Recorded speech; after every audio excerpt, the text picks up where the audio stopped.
Every 4 years on Election Day in November, citizens of the United States cast their vote for a person to be the next president. It's the grand finale of events that are months in the making. The start of election season begins when the first person sets foot in their local polling place to vote for candidates in a state primary election. What follows is a series of political twists and turns, surprises, and a strong democratic history of citizen participation in selecting the candidates whose names will appear on the presidential ticket.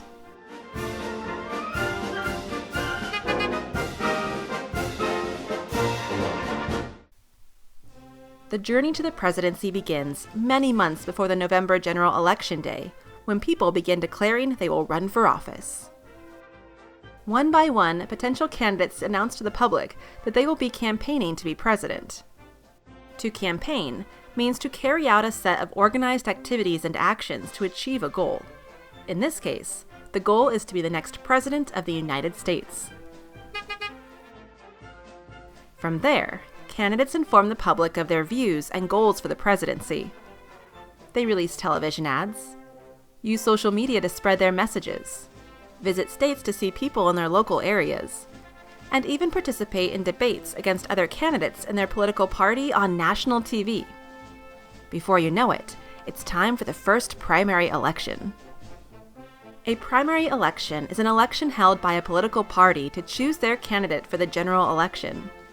In the U.S., there are two main political parties, the Democratic Party and the Republican Party. Each party holds their own primary elections to choose their own candidate. Primary elections allow voters to have a say in who their party chooses as their candidate on the ballot. This means that primary elections help ensure that the candidate chosen to represent the party is the one that best represents the people's values and beliefs. So how does a primary election work? Each state holds its own primary election on a specific date. Voters go to their polling place and cast their vote for their preferred candidate. The candidate with the most votes in each state wins that state's primary election. The candidate who wins the most primary elections overall becomes the party's candidate for the general election.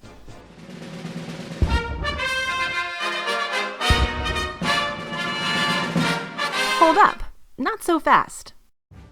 It might surprise you to know that different states hold different types of primaries. And some aren't even called primaries. They're called caucuses. Some states hold closed primaries. In a closed primary, voters must join a political party first and may only cast a vote for a candidate registered in their same political party.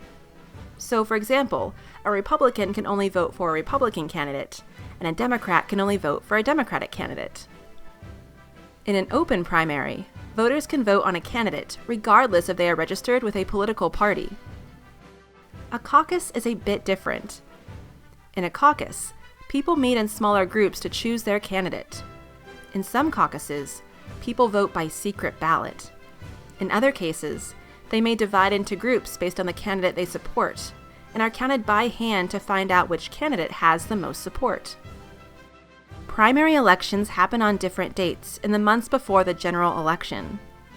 Typically, the earliest caucuses and primaries occur in January or February. States and U.S. territories schedule their primary election days from there, stretching all the way until June. By the middle of summer, political parties are ready to choose the person who will run for President of the United States in the general election in November. Primary elections serve an important role in selecting candidates to run for public office. Although they haven't always existed in the United States, their introduction offered a new way for people to become involved in the democratic process and allows voters to have a say in who represents their party in the general election. Come November, citizens will be off to their local polling place to cast their final vote for President of the United States, an act that will affect the course of U.S. history for years to come. Hey everyone, thanks for watching. To keep up to date on the newest videos from the channel, make sure to hit the subscribe button down below. I'll see you next time.